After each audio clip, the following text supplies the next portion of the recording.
sampaikan Tuhan. Dan biarlah segala kemuliaan, hormat hanya bagi nama Tuhan. Kami tolak Tuhan segala roh yang berusaha untuk mengambil kebenaran firman-Mu Tuhan. Dan biarlah jemaat di tempat ini Tuhan boleh kian hari Tuhan kian merasakan Engkau yang begitu nyata dan begitu dekat di dalam kehidupan setiap kami. Engkau pedulikan kami Tuhan, tak pernah sekalipun Kau meninggalkan setiap kami. Biarlah Tuhan kemurahan anugerah-Mu hari ini membuat kami ya Tuhan dapat mengerti isi hati-Mu. Berbicaralah atas setiap kami Tuhan, kami siap mendengar. Di dalam nama Tuhan Yesus mari kita sama-sama katakan amin. Shalom semuanya. Shalom semuanya. Wah, bagaimana keadaannya? Baik semuanya? Baik, baik atau luar biasa? Pasti pilihannya gitu ya, kalau ada baik sama luar biasa gitu ya. Kalau ada baik sama sedih, pilih mana? Baik, puji Tuhan ya. Oke, puji Tuhan terjadilah sesuai dengan iman dan perkataan setiap kita gitu.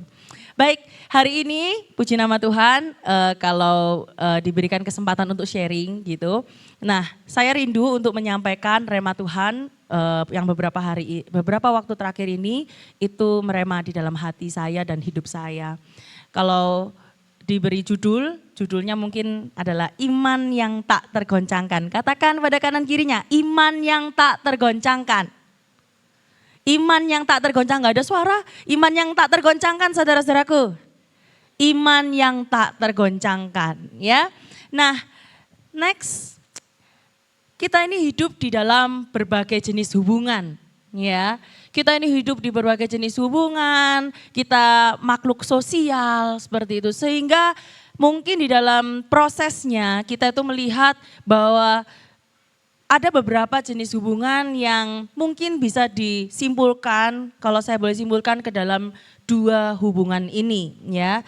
Nah yang pertama, boleh di next, adalah hubungan transaksional, kecil banget ya. Nah hubungan transaksional ini adalah hubungan yang dimana ada timbal balik di dalamnya ya. Kemungkinan besar dalam hubungan transaksional ini pasti ada bunyi-bunyi seperti yang ada di poin-poin tersebut ya. Apa sih untungnya untukku ya berteman sama kamu ya. Apa sih untungnya manfaatnya untukku melayani di tempat ini. Nah, adapun ya yang mungkin juga berpendapat gitu ya kata-katanya itu, aku akan melayani kalau kamu bantu aku. Aku akan bantu kamu kalau kamu bantu aku, ya. Nah, hubungan yang transaksional ini lebih banyak menuntut pada hak. Aku sudah korbanin segini loh buat kamu, ya. Nah, daripada kita menganggap ini sebuah tanggung jawab bersama. Nah, ini secara harafiahnya dulu, ya. Lalu komunikasinya menjadi fungsional. Nah, saya juga jadi belajar ya. Komunikasi yang fungsional itu adalah percakapan yang hanya terjadi ketika ada kebutuhan atau ada permintaan tertentu. Jadi kalau mau ada kebutuhan, ada keinginan baru minta gitu ya, baru datang, baru cari. Nah, pasti ini sudah disurvei ya kan, tidak ada kehangatan dan keintiman di dalamnya. Dan seringkali setiap hubungan ya bahkan di sini yang sudah berpasangan, berkeluarga gitu kan ya, hati-hati. Terkadang kita nggak kerasa karena kita sudah hidup bersama ya dengan keluarga kita, dengan suami istri kita, dengan teman-teman terdekat kita gitu ya, sepelayanan kita.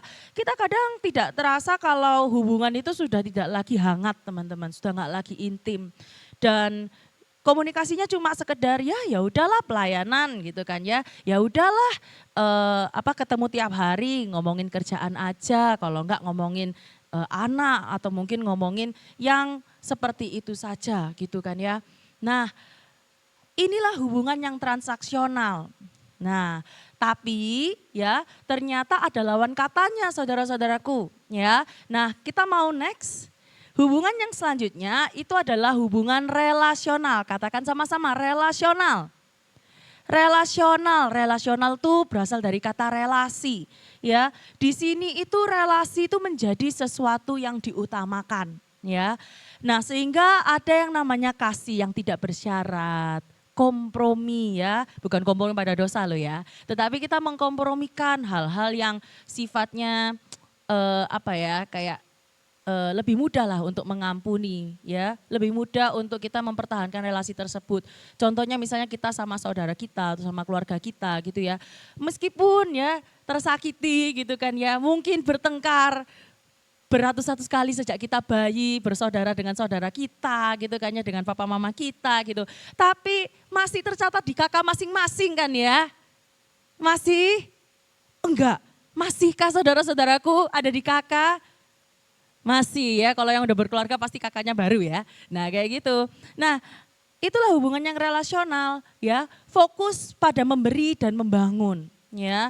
Melayani dan menghormati lebih dulu. Dan inilah hubungan yang bisa mengarahkan kepada komitmen ya. Karena kalau hubungan transaksional namanya transaksi ya, pasti berusaha gimana caranya supaya apa yang kita korbankan setara dengan apa yang kita dapatkan, saudaraku. Tetapi di dalam hubungan relasional ada komitmen. Artinya apa? Bukan balasan yang setara atau keuntungan pribadi yang kita hitung. Tetapi di sini adalah bagaimana supaya komunikasi itu utuh. Tidak hanya saat butuh saja, tidak hanya sekedar pas mau minta uang aja gitu kan ya. Tidak hanya sekedar hanya di saat dibutuhkan saja, tidak hanya di saat baik-baik saja kita baru menjalin komunikasi. Dan esensi utamanya pasti keintiman satu dengan yang lain. Nah kita boleh next ke selanjutnya. Iman yang tak tergoyahkan saudara-saudaraku itu selaras dengan mengandalkan dan melibatkan Tuhan setiap waktu. Katakan mengandalkan Tuhan. Katakan melibatkan Tuhan setiap waktu. Tanpa percaya penuh dan ketaatan penuh ya, tidak akan bisa jika kita tidak mengizinkan Tuhan untuk memenuhi kita. Tidak akan bisa ada iman yang teguh ya, jika kita tidak menjadikan hubungan dengan Tuhan, jika kita menjadikan hubungan kita dengan Tuhan itu transaksional ya, maka deadline kita di atas deadline Tuhan.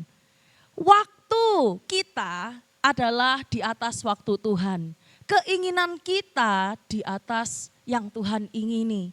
Ini sudah terbukti ya, hubungan manusia dengan manusia pun ya bisa tercerai-berai.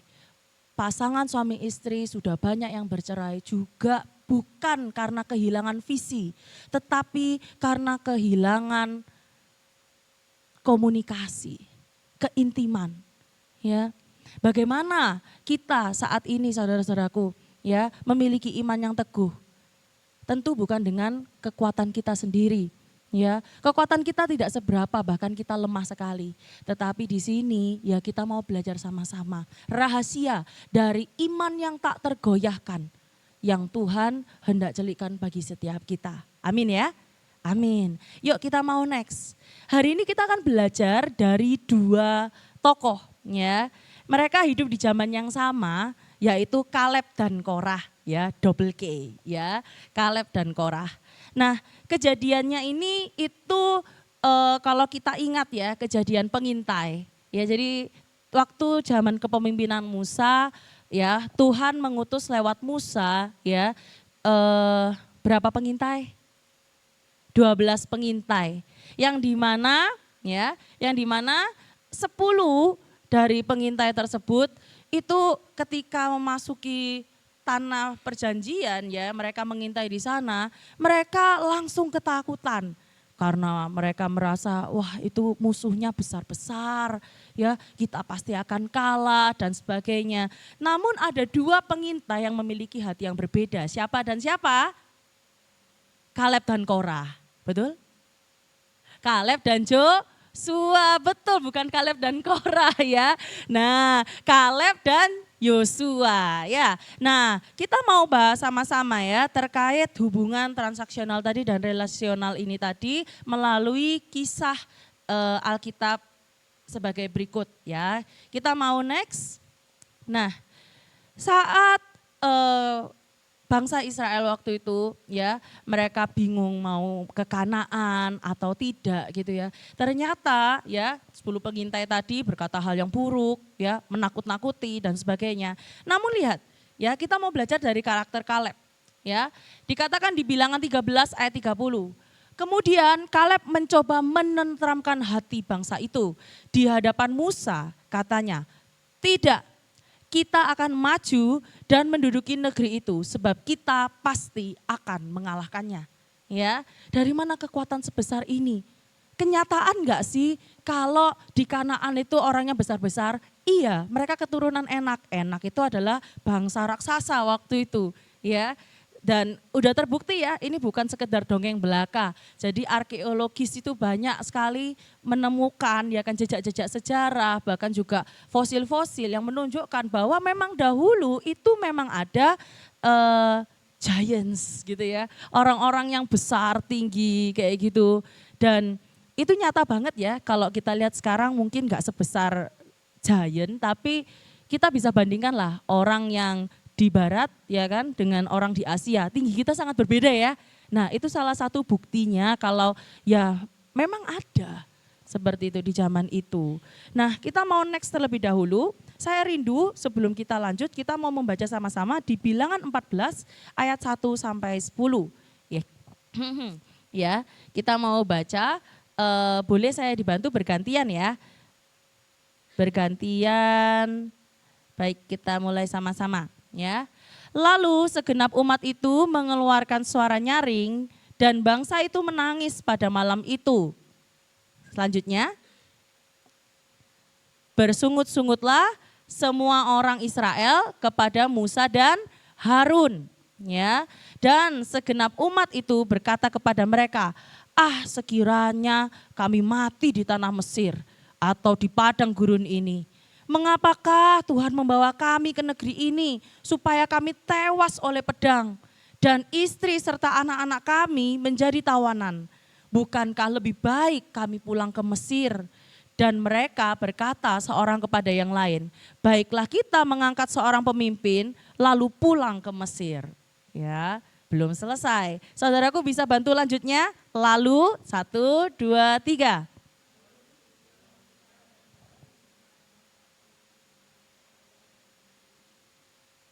Tetapi Yosua bin Nun dan Kaleb bin Yefune yang termasuk orang-orang yang telah mengintai negeri itu mengoyakkan pakaiannya dan berkata kepada segenap umat Israel, mari kita katakan sama-sama, negeri yang kami lalui untuk diintai itu luar biasa baiknya.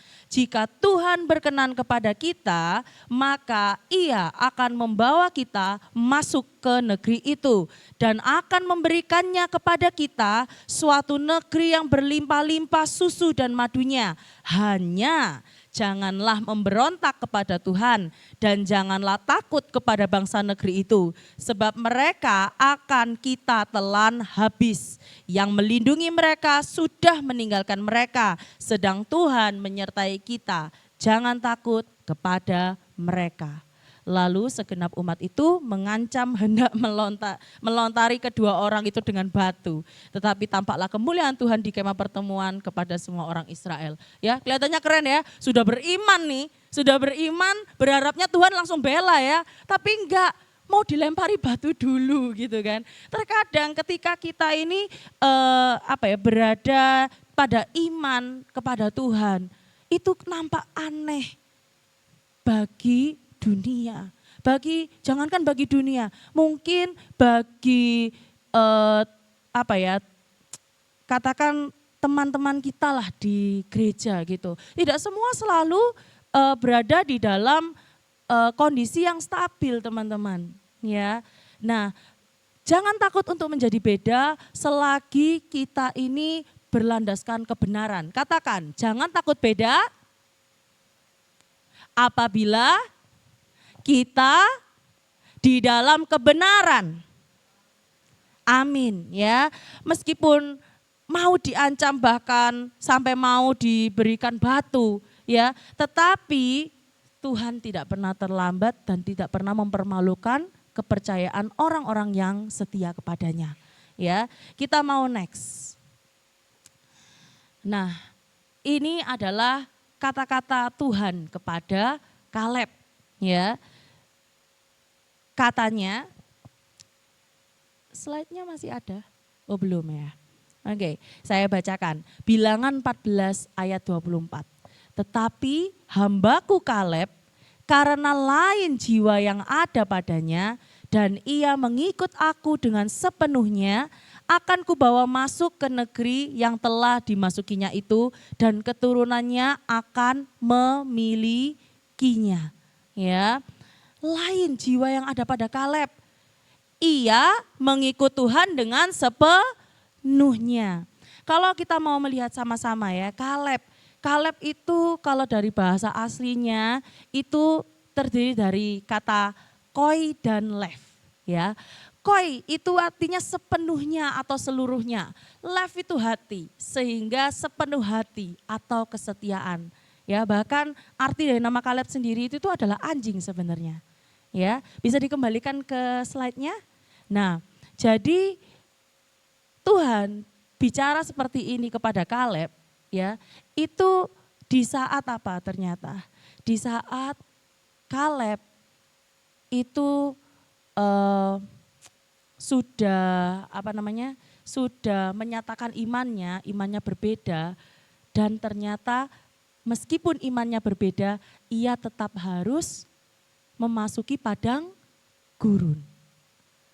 Jadi teman-temanku, waktu Tuhan waktu bangsa Israel itu memberontak, ya, mereka marah sama Tuhan, ya. Kenapa kok kita harus ke Kanaan? Kenapa kok kita ini harus dikasih bangsa yang besar? Apa Tuhan kepingin kita mati? Mereka udah berburuk sangka sama Tuhan, ya. Nah, Tuhan pun akhirnya memberikan kepada mereka sebuah hukuman, ya. Hukumannya adalah mereka harus melintasi padang gurun selama 40 tahun. Tahukah setiap kita bahwa Kaleb dan Yosua pun turut di dalam penghukuman itu? Mereka pun 40 tahun harus mengitari padang gurun tersebut. Coba kita bayangkan kalau kita itu jadi Kaleb dan Yosua, pasti apa? Terima kasih Tuhan, aku rela hati gitu ya. Meskipun 10 pengintai ini ya menyebabkan ini semua bangsa ini ya, aku tetap akan nyatakan syukur kepadamu. Kita nyanyikan lagu yang terakhir, anugerahmu gitu. Saya aja enggak. Saya ketika merenungkan ini ya, iman yang tak tergoyahkan. Siapa yang mampu Tuhan? Saya aja enggak mampu, saya aja mau meng-cancel loh judul hari ini. Ya, karena bagi saya itu waktu saya pertama kali dapat rema ini, saya itu menguji berkali-kali. Kalau bisa ganti topiknya ganti aja. Ya, tentang kasih Tuhan yang melimpah bagi setiap kita, menerima setiap kita. Ada amin? Amin. Ringan gitu loh bawanya ya. Nah, tapi ya setelah berdoa 3 kali nyatanya tetap ini yang merema di hati saya ya. Semakin kuat ketika saya mendengarkan pujian-pujian sebelum firman gitu. Ya saya bersyukur gitu kan Tuhan memberikan kesempatan. Tapi sungguh ya waktu saya merenungkan ini saya pun wah Tuhan kalau saya tuh kayak langsung refleks gitu loh. Saya membayangkan diri saya di posisi Kaleb dan Yosua. Tidak mungkin ada rasa syukur. Yang ada ngomel, ya, yang ada ngambek gitu kan ya, ngambek sama bangsa ini, ilfil gitu loh. Duh gara-gara kamu gitu kan ya, maka eta nurut gitu, maka eta diomongi kok wangel gitu, susah gitu ya. Dan otomatis berdampak juga pasti sama Tuhan. Tuhan, aku ini sudah berbeda loh. Buat apa engkau memuji aku, jiwaku lain, aku mengikut engkau dengan sepenuhnya. Kalau ujung-ujungnya aku ya juga harus muter 40 tahun di padang gurun. Saya jujur ya, itu isi hati saya. Tapi sungguh, cerita ini tidak hanya ada di Alkitab, hanya sekedar untuk memenuhi lembar Alkitab. Tetapi kita bisa belajar sesuatu di sini. Boleh di next?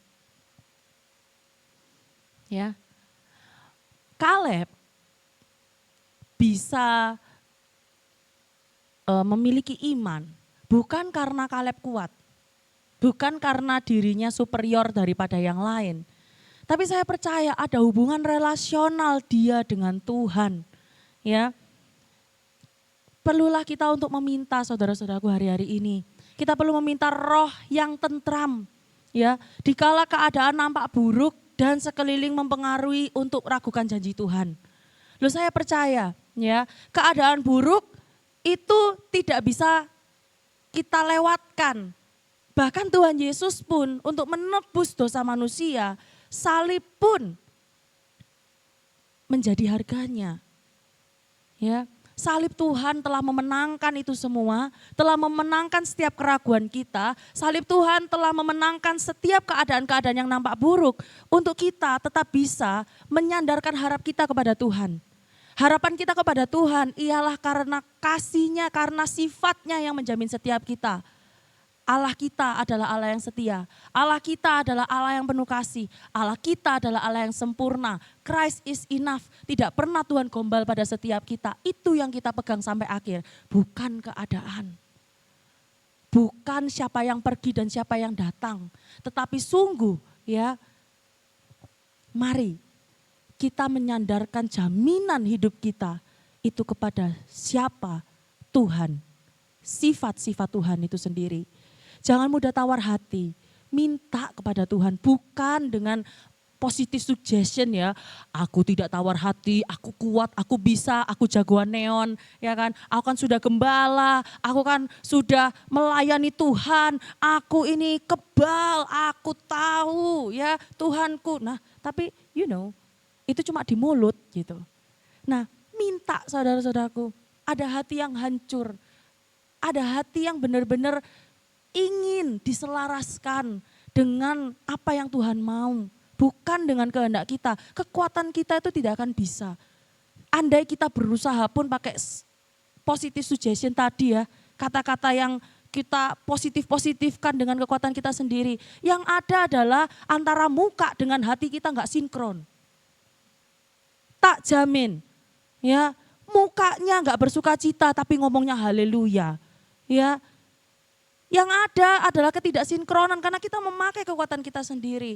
Gak apa-apa kita ngomong sama Tuhan, Tuhan aku gak memahami, Tuhan ini sakit tetapi aku percaya Engkau adalah Tuhan yang telah melakukan semuanya. Semuanya salib-Mu itu cukup bagi setiap kami. Memenangkan setiap kami di musim-musim padang gurun kami. Tuhan yang besar, kita yang semakin kecil. Ya. Minta Tuhan hati di mana pengabdian kita itu tidak akan terbagi.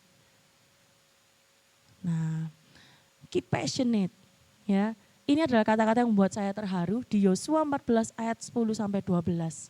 Ini kata-kata Kaleb setelah dia berumur 85. Jadi dia ketika menjadi pengintai itu umur 40 saudaraku. Ya, ditambah 45 tahun lagi dia sudah kakek-kakek 85. Ya, dia berkata, jadi sekarang sesungguhnya Tuhan telah memelihara hidupku. Waduh, udah mengarungi padang gurun, ya dia bisa ngomong seperti ini, seperti yang dijanjikannya. Kini sudah 45 tahun lamanya sejak diucapkan Tuhan firman itu kepada Musa. Dan selama itu orang Israel mengembara di padang gurun. Jadi sekarang telah berumur 85 tahun aku hari ini. Happy birthday Kaleb gitu kan ya. Udah 85 tahun dia hari itu, berarti kan dia birthday. Gitu. Enggak ya. Oke, kita lanjut ya. Pada waktu ini aku masih sama kuat seperti pada waktu aku disuruh Musa. Seperti kekuatanku pada waktu itu, demikianlah kekuatanku sekarang untuk berperang dan untuk keluar masuk. Oleh sebab itu, berikanlah kepadaku pegunungan yang dijanjikan Tuhan pada waktu itu. Sebab engkau sendiri mendengar pada waktu itu bahwa di sana ada orang enak dengan kota-kota yang besar dan berkubu. Mungkin, ya, ini adalah kehambelan dari seorang Kaleb. Mungkin Tuhan menyertai aku sehingga aku menghalau mereka seperti yang difirmankan Tuhan. Ya, nah di sini kita itu mau belajar sama-sama saudaraku. Ya, bahwa passionate itu adalah dari hati yang sungguh-sungguh melibatkan Tuhan. Di musim yang kita tidak pahami, kita mencari Tuhan. Di musim di mana kita mendapatkan kejayaan, kita tidak melupakan Tuhan. Adakah Tuhan di setiap waktu-waktu kita? Baik di saat patah maupun di saat gemilang, maupun di saat suka maupun di saat duka. Di saat kita kecewa maupun di saat kita berpuas. Ya, adakah Tuhan di dalam setiap hari-hari kita untuk kita rayakan? Ya, karena itulah arti kesetiaan dan itulah yang menjaga kita tetap passionate. Kalau dibandingkan saat pertama kali saya mendengar tentang mimpi Tuhan, Monica yang 20 tahunan itu, ya kan? Wah, sejuta mimpi ya. Ya, sejuta mimpi. Wah, aku akan melihat begitu banyak yang rebah karena nama Tuhan Yesus. Melihat video, waktu itu video film gitu ya. Wah, aku rindu Tuhan di kampus saya tercinta gitu kan. Di setiap tempat-tempat gitu ya, lorong-lorong yang ada. Semuanya membawa Alkitab, memuji nama Tuhan. KTB Raya semuanya gitu kan ya. Nah, sangat passionate, super duper gitu ya. Tapi seiring dengan berjalannya waktu, bukan berarti passionate itu menjadi hilang ya saudara-saudaraku ya. Hanya hubungan ini semakin dewasa bersama dengan Tuhan. Ya. Hubungan ini menjadi semakin dewasa bersama dengan Tuhan. Tidak selalu Tuhan itu memberikan dengan cepat apa yang dijanjikannya. Tetapi Tuhan rindu agar di dalam hubungan yang dewasa itu kita suka duka bersama dengan Tuhan. Christ is enough. Ya, nah, gak sama lagi. Memandang mimpi Tuhan itu bukan dengan euforia. Wah, ada dia, yeay, lengkap pasukan kita, aku senang. Ayo sama-sama, kayak gitu. Gak lagi, tetapi walau 1000 rebah di sekitarku, tetap Tuhan pilihanku. Ya, itu yang menjadi sesuatu yang hari ini itu tuh kita mau sama-sama renungkan. Apakah di dalam proses kita mengenal Tuhan, menyelami Tuhan, saat kita di musim-musim yang diizinkan seolah Tuhan itu sepi, ya, seolah Tuhan itu diam, seolah hasil itu tidak ada. Apakah kita masih memegang janji Tuhan? Apakah kita masih meminta hati yang passionate itu di hadapannya? Ya, hubungan yang baik adalah hubungan yang mau untuk didewasakan. Dan inilah saatnya. Kalau nggak ada padang gurun, kita selebrasi terus, di mana ada pertumbuhan, di mana ada pengenalan akan Tuhan. Bisa-bisa kita sombong. Nah, kita mau lanjut ya. Tuhan rindu menumbuhkan jiwa dan iman kita itu melalui keadaan yang diizinkannya. Kekuatan untuk setia bukanlah berasal dari manusia. Kebenaran dan kesetiaan Tuhan itu dijamin oleh sifat-sifat Tuhan. Iman dan keberanian itu harus dilandasi pada pemahaman pengenalan akan Tuhan dan keintiman dengan Tuhan. Kalau kita nggak kenal Tuhan, kita akan mudah menjadi orang-orang yang beriman palsu, saudara-saudaraku. Dan tanpa keintiman, maka semua yang kita tahu, yang kita hafal, itu hanyalah ilmu pengetahuan. Ya, kita perlu dua-duanya, kita perlu pemahaman, kita perlu keintiman dengan Tuhan. Itulah yang membangun iman kita kian teguh dan tak tergoyahkan. Kemudian yang berikutnya, kalau tadi saya sudah bilang ada Kaleb, ada Korah. Ya, sedikit cerita aja di sini. Korah itu adalah bangsa Lewi. Ya, Korah itu adalah bangsa Lewi. Ini kejadiannya juga setelah kejadian pengintai itu. Nah, tiba-tiba dia memberontak. Sudah memberontak, dia mengajak lagi orang-orang, ya kan?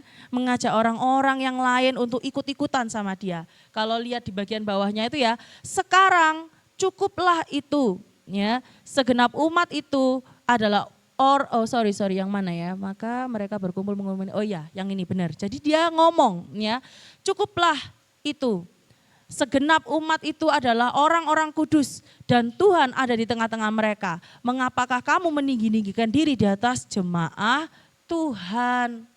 Nah, kalau saudaraku bisa baca cerita ini secara menyeluruh gitu. Nah, kita akan lihat bersama-sama betapa sebenarnya ketika mereka melangkah bersama-sama ke padang gurun, ya, ada loh kaum-kaum yang masih ganjel hatinya. ya. Hatinya itu masih belum beres, masih kecewa gitu. Ya, masih kecewa, masih sebel dan sebelnya itu jatuhnya ke Musa. Memang sedih ya, Cecil semangat ya Cecil ya. Cecil kan gembala di sini gitu, ya kan. Saya langsung waktu menyiapkan ini langsung ingat Cecil gitu ya. Wah, kalau mau disingkat ya nanti kalian bisa baca ini semua di bilangan 16 saudara-saudaraku. Ya, tapi kurang lebih ya akhirnya ketika mereka terus memberontak dan lain-lain akhirnya Tuhan ya membuka bumi ya tanahnya itu terbelah. Kalau boleh di next lagi. Di next lagi. Nah, tanah terbuka ya dan mereka hidup-hidup jatuh di dalamnya. Ya. Nah, apakah setelah itu bangsa Israel langsung bertobat? Enggak. Bangsa Israel malah ngomong apa? Kamu pembunuh orang-orang yang percaya pada Tuhan gitu ya. Memang kalau sudah dicuci otak itu agak sulit. Makanya sekalipun besti, kiri kananmu itu besti kamu, saudara kamu dan lain-lain. Kebenaran Tuhan itu haruslah tetap di tempat yang utama. Ya. Nah, sebenarnya apa sih poinnya di kejadian ini? Coba boleh di next. Daftar keluhannya itu tuh kalau boleh dirangkum itu ada 3. Ya. Korah itu mau ngomong kayak gini loh. Musa, Harun, kau tidak lebih baik daripada yang lain. Ya. 2, ya. Setiap orang Israel kan dipilih oleh Tuhan. Dan yang ketiga, kami tidak perlu menaati engkau. Engkau tuh sudah gagal. Ya, lihat kami jadi di padang gurun. Harusnya kan enakan di Mesir. Kamu ini sok-sokan mimpin. Ya. Sangat mengherankan ya ketika bagaimana Korah, bukan Koran ya, sorry, Korah. Korah ya. Korah itu memelintir ya. 2 pernyataan pertama itu benar. Musa dan Harun pun pasti juga berpikir yang sama. Mereka juga enggak sok-sokan kok. Kalau mau lihat di ceritanya, ya, mereka pun sampai bilang gini, loh, ini tuh bukan aku yang mau mimpin. Ini tuh karena Tuhan yang mengutus aku. Kalau aku bisa menolak panggilan ini, ada panggilan lain untukku, aku ya enggak mau mimpin kamu. Mungkin gitu. Karena sebel gitu ya sama bangsa ini, sukanya nyala-nyalain terus gitu. Ya. Dan betul, setiap bangsa Israel itu adalah orang-orang yang dipilih oleh Tuhan. Tetapi 2 pernyataan ini dipelintir pada kesimpulan yang salah. Kesimpulannya adalah kami gak perlu menaati engkau. Bukankah kami semua ini bisa mimpin harusnya? Padahal kenyataannya Tuhan tidak memanggil semuanya untuk memimpin. Tuhan waktu itu memakai Musa untuk memimpin bangsa Israel. Perkenanan Tuhan ada pada Musa. Nah ini loh teman-teman yang membuat akhirnya tersesat dan yang harusnya enggak terjadi malah terjadi. Kita mau lihat ke slide selanjutnya. Hati yang berontak ya itu biasanya berada di antara 2 garis tipis. Kalau dibayangkan timbangan ini ya, tipis banget antara tujuan dengan ketamakan. Ataupun tujuan dengan kesombongan dan egosentris. Ada pergolakan. Kamu tahu tujuan ke sana, tapi kamu punya keinginan juga ke sini. Ya, kita akan bahas sama-sama. Tamak itu apa sih? Ya, tamak itu ternyata enggak cuma sekedar serakah, ya, tapi ada maksud di baliknya. Ya, nah kita mau belajar sama-sama next tentang arti penyerahan. Ya, belajar meletakkan ya segala sesuatu di hidup kita dan kita mau belajar untuk taat mutlak, penyerahan mutlak ya, tanpa ini dan itu. Ya, kita bisa terseok-seok dalam mengerjakan mimpinya kalau kita tidak memutlakkan penyerahan hidup kita ke hadapan Tuhan. Ya. Nah, lalu yang kedua, jangan dibolak-balik.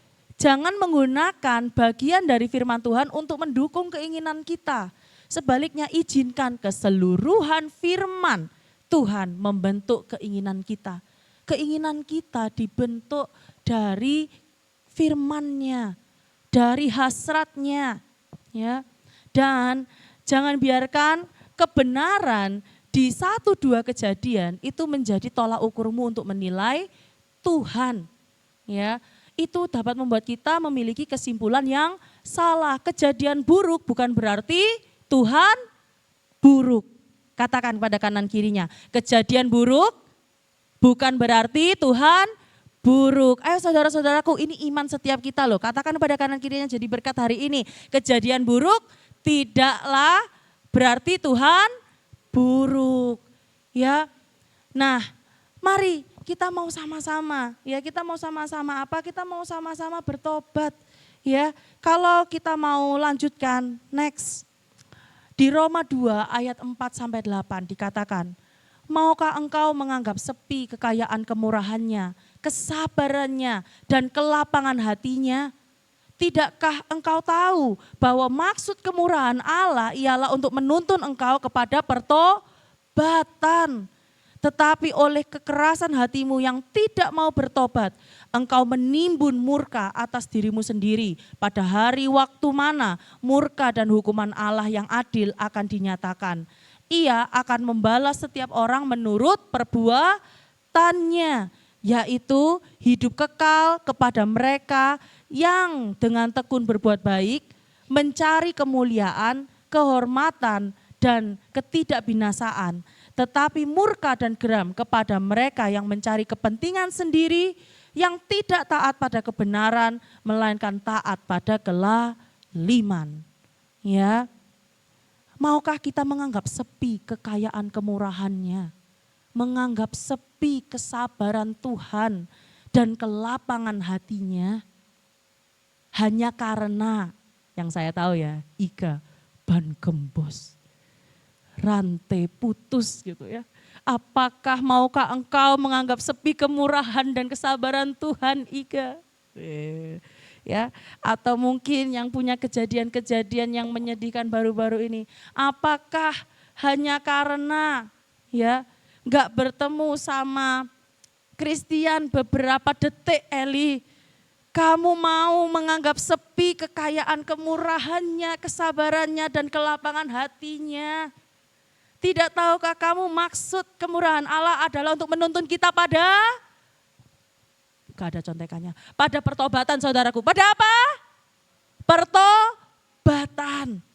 Ya, tenang, Tuhan tuh gak pernah ingkar. Ya, kalau kita hidup maka hidup kita adalah untuk Kristus. Dan kalau kita mati itu adalah keuntungan. Selama ada Kristus kita dijamin hidup kita aman dan tidak pernah berkekurangan satu apapun. Ya. Nah, ini kita mau baca sama-sama nih. Selanjutnya, boleh ya? Gede kok tulisannya ya.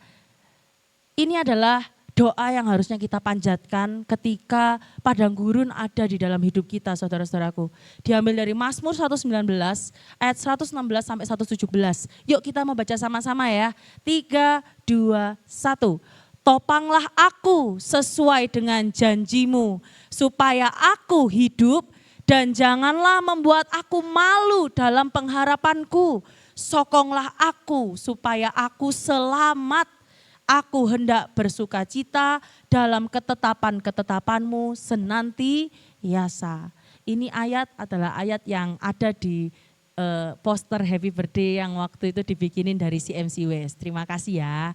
Nah, ayatnya ini sangat merema sekali, tepat pada waktunya ya.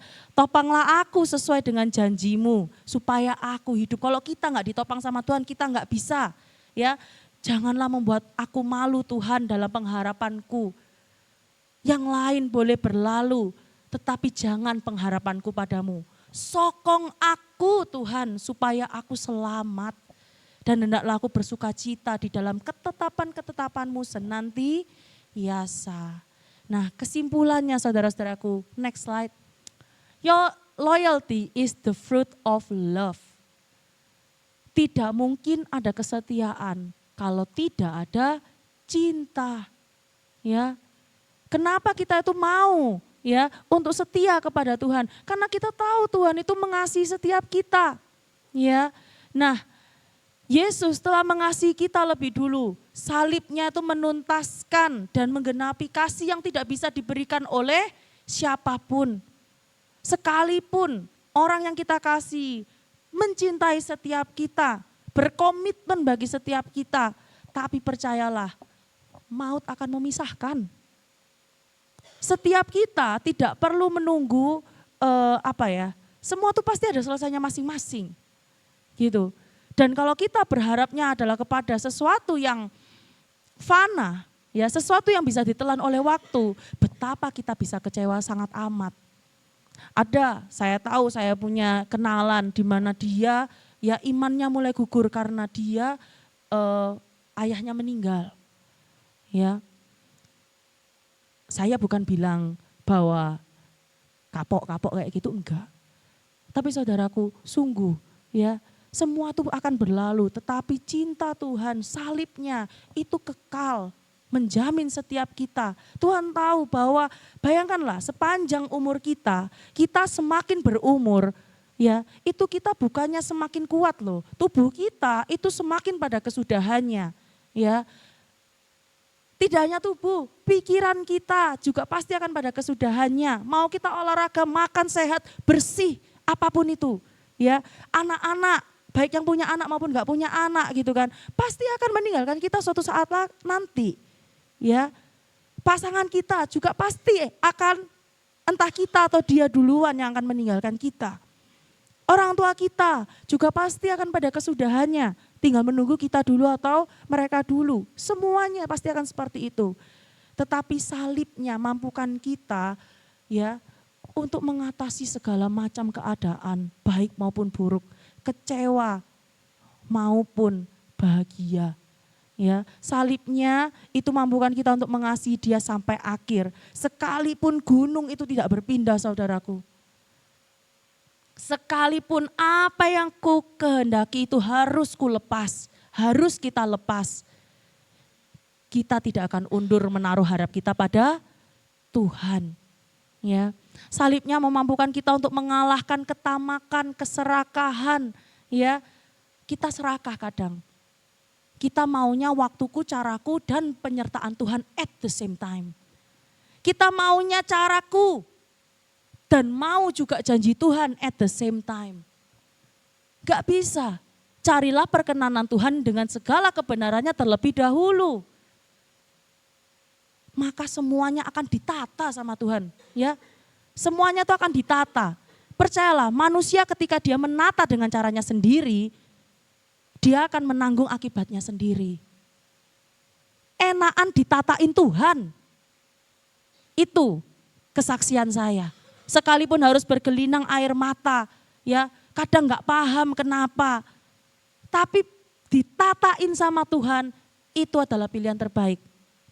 Ya, nah terakhir, serakah tak akan mendapatkan apa-apa dan tidak akan beroleh yang lebih baik juga.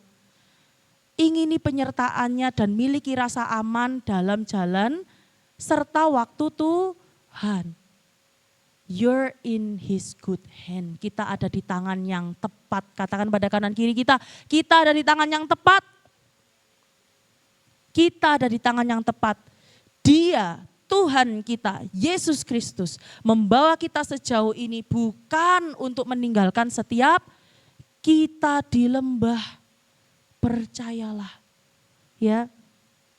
Jangan kita memulai dengan roh dan mengakhiri dengan daging. Kiranya kasih karunia Tuhan dan kemurahannya terus mengiring kita, mengejar kita, dan membawa kita pada pertobatan dan pembaharuan. Sampai kita menyelesaikan semua yang Bapa mau. Ada amin? Amin. Mari saya panggil semuanya untuk kita sama-sama bisa merenungkan firman hari ini.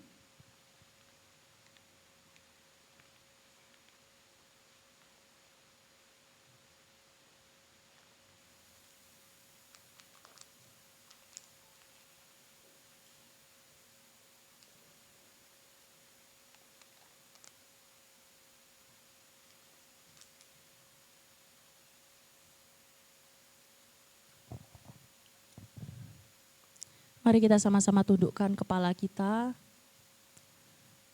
Kita mau merenungkan kebenaran yang sudah dibagikan hari ini. Tuhan Yesus, hamba-Mu selesai Tuhan untuk menyampaikan kebenaran firman-Mu. Kami bersyukur Tuhan untuk kesetiaan Tuhan yang tak pernah henti-hentinya mengejar setiap kami. Engkau adalah Tuhan yang baik. Engkau adalah Tuhan yang tak pernah Tuhan menyelamatkan kami hanya untuk meninggalkan kami Tuhan di tengah perjalanan. Biarlah kekuatan kami hanya bersandar kepadamu Tuhan. Terima kasih Yesus. Terima kasih Tuhan. Mari kita semua mengarahkan hati kita kepada Tuhan. Saya beri waktu kita masing-masing untuk bercakap-cakap dengan Tuhan. Tuhan memang tidak janji jalan itu selalu indah, saudara-saudaraku. Tuhan tidak pernah janji tidak ada air mata di dalam perjalanan kita bersama-sama dengan Tuhan. Tapi Dia berjanji selalu memegang tangan setiap kita. Dia tampung air mata kita di dalam kirbat-Nya. Mari kita sama-sama katakan. Tuhan tak janji jalan selalu indah. Dia berjanji selalu pegang tanganku. Tuhan tak janji tak ada air mata. Dia berjanji tampung dalam kirbat-Nya. Tuhan tak janji jalan selalu indah, saudaraku. Tuhan tak janji jalan selalu indah. Dia berjanji selalu pegang tanganku. Dia tak janji tak ada air mata di dalam perjalanan kita.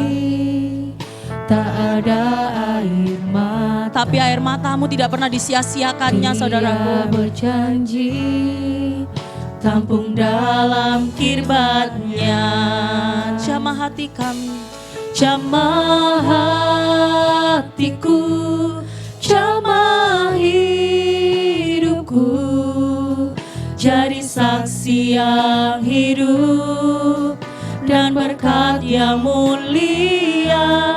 Jamah hatiku, jamah hidupku, jadi kasih yang suci dalam tangan kudus-Mu. Tuhan tak janji tak ada badai hidup di hidup ini. Tuhan tak janji tak ada badai hidup. Dia berkata, hai diam dan tenanglah. Tuhan tak janji kisah cinta yang indah.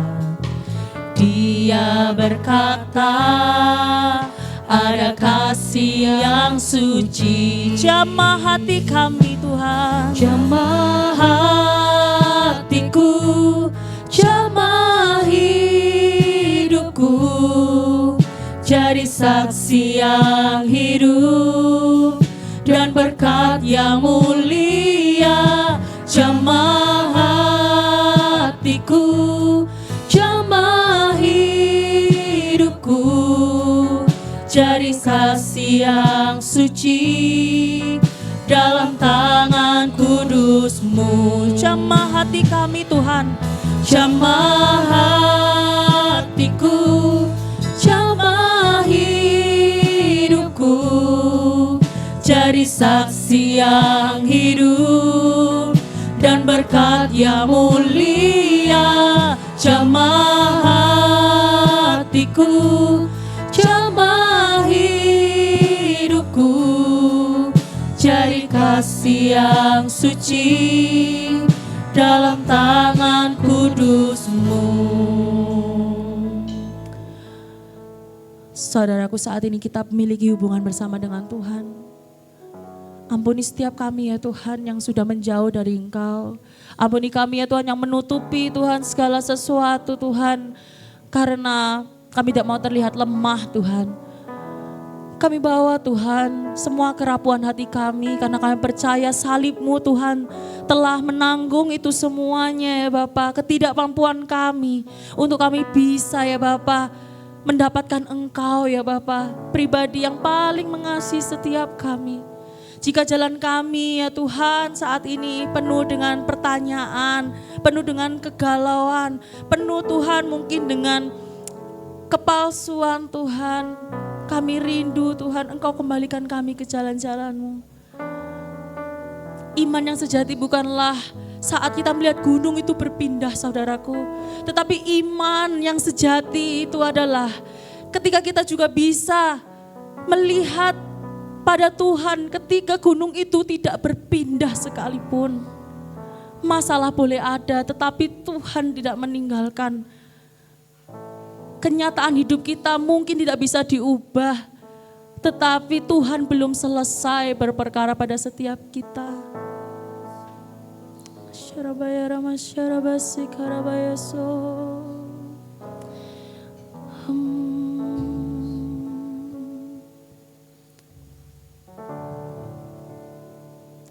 Walaupun gunung itu tak berpindah, tetap percaya Kau yang punya kuasa. Sekalipun ku dalam lembah gelap, tak mengapa asal Kau di sampingku. Walaupun masalahku masih ada, tetap percaya rencana-Mu terindah. Pribadi-Mu takkan pernah berubah. Iman yang aku pegang padamu Tuhan, walaupun gunung itu tak berpindah. Saya ajak semuanya untuk bangkit berdiri. Tetap percaya Kau yang punya kuasa.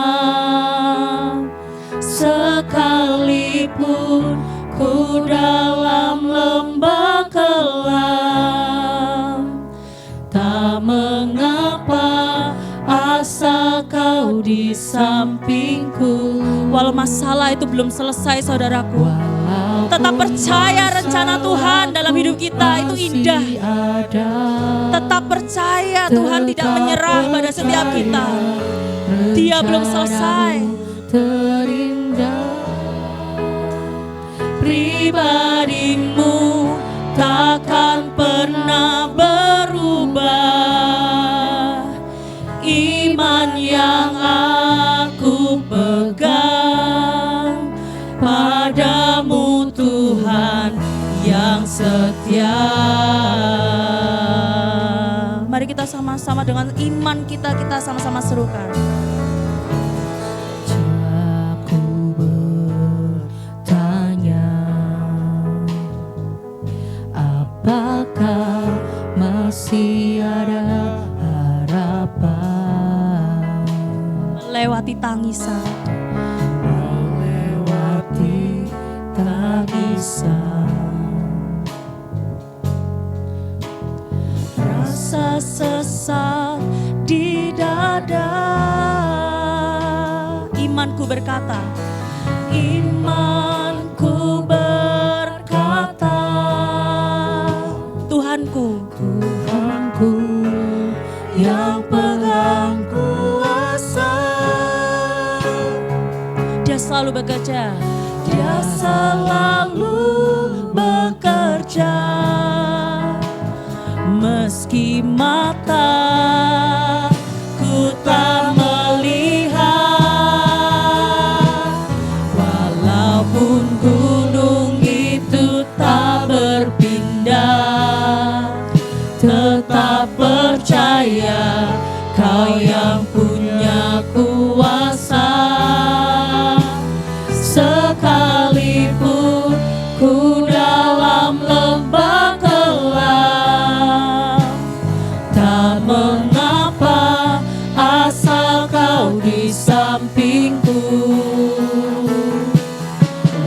Walaupun masalahku masih ada, tetap percaya rencanamu terindah.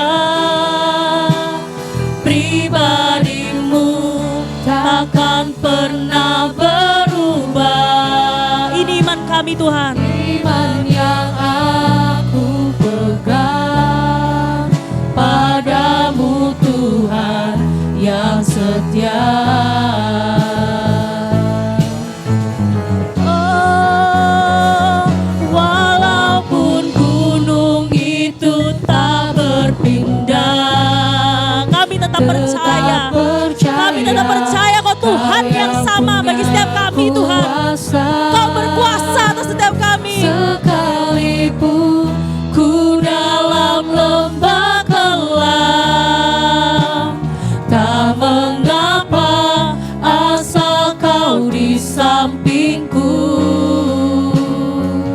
Walaupun masalahku masih ada, tetap percaya rencanamu terindah. Pribadimu takkan pernah berubah. Iman yang aku pegang padamu Tuhan yang setia. Iman yang aku pegang padamu Tuhan yang setia. Iman yang aku pegang padamu Tuhan yang setia. Mari kita ambil waktu sejenak, kita memuji Dia. Oh, haleluya Tuhan. Ku tetap padamu Tuhan. Haleluya.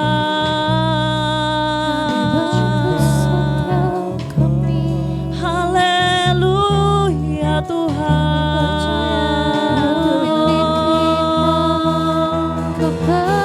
Haleluya.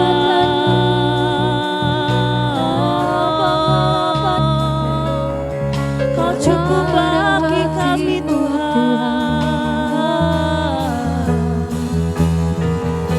Oh, Kau tak berubah, Kau berkuasa, Kau tahu yang terbaik. Tak berubah pribadimu. Ajari kami Tuhan, hati yang rela, hati yang menghamba, hati yang percaya padamu.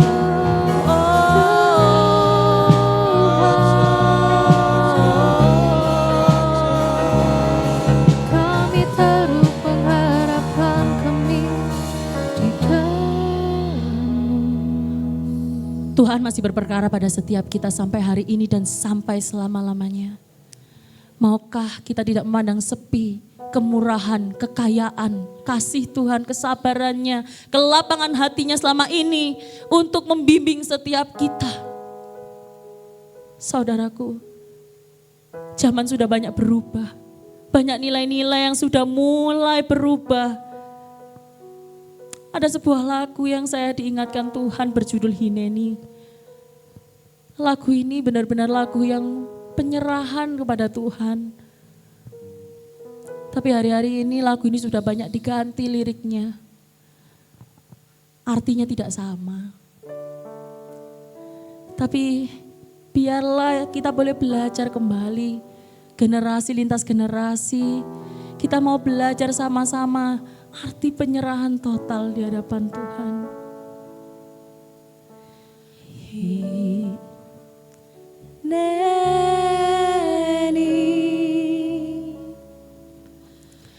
Ini aku Tuhan. Buatku mengerti arti dari penyerahan mutlak. Hineni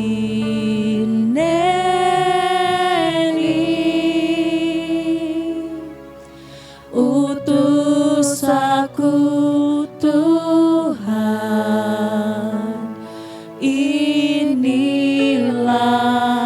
aku, hanya budak yang mengabdi dengan cinta.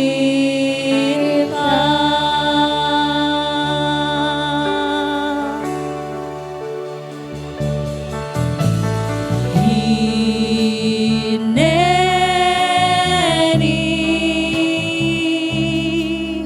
ini aku Tuhan, buatku mengerti arti dari penyerahan mutlak. Hineni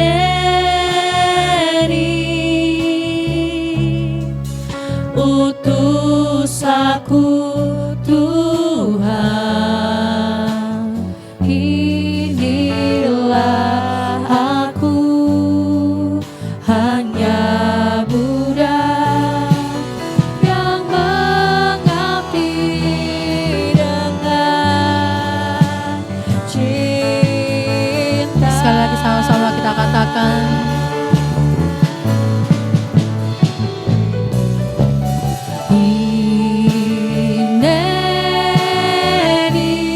ini setiap kami Tuhan, Ini aku Tuhan, buatku mengerti arti dari penyerahan mutlak.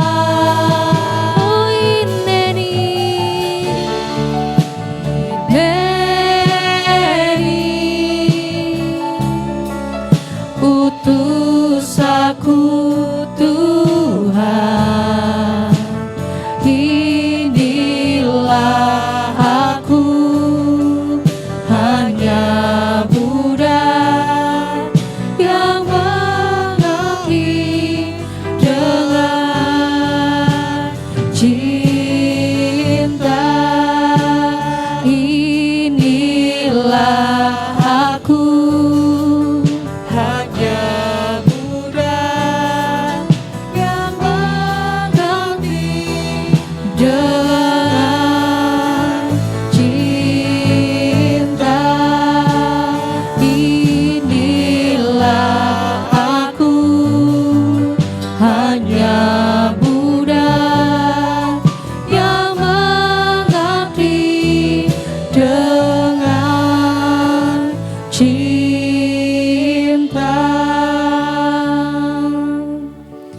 ini setiap kami Tuhan, ajari kami Tuhan untuk mengerti arti berserah, arti penyerahan secara total kepadamu ya Bapa. Karena sesungguhnya kami adalah orang bebas milik Tuhan.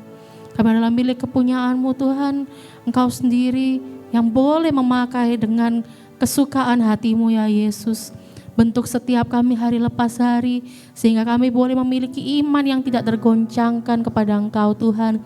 Sekalipun gunung tak berpindah Tuhan, sekalipun jalan yang kami lalui terjal, tapi ajar kami untuk berpegang teguh pada janji-janji-Mu. Ajar kami Tuhan untuk melihat Tuhan, memandang hanya padamu saja. Karena kasih-Mu cukup bagi setiap kami Tuhan, anugerah-Mu membuat kami aman. Ya Tuhan, terima kasih ya Bapa. Biar Tuhan Kau jagai jemaat ini, Engkau yang membawa kami Tuhan semakin serupa dengan Engkau. Iman kami bertambah, Engkau yang lebih besar Tuhan, dan kami boleh semakin mengecil Tuhan hari lepas hari. Tuhan, kami juga bawa Saudari Monica ke dalam tangan-Mu. Tuhan juga Ajari dia untuk mengerti arti penyerahan total ya Bapa. Tuhan, bentuk hidupnya hari lepas hari menjadi indah. Tuhan, bawa dia kepada ketetapan-Mu. Dia boleh berdamai, dia boleh aman Tuhan terhadap setiap jalan-jalan-Mu di dalam kehidupannya. Tuhan, jagai keluarganya, Tuhan berkati apa yang sedang dia pergumulkan di dalam Engkau ya Bapa. Monica adalah lebih dari seorang pemenang ya Yesus. Tuhan, kalau sebentar kami akan melanjutkan acara kami dan juga kami akan memberikan persembahan. Tuhan sendiri yang boleh memakai persembahan ini ya Bapa. Tuhan memberikan hikmat kepada setiap pengelola dan Tuhan juga berkati setiap tangan-tangan yang memberi ya Bapa. Kami bersyukur di dalam nama Tuhan Yesus, haleluya, amin. Saya persilakan duduk.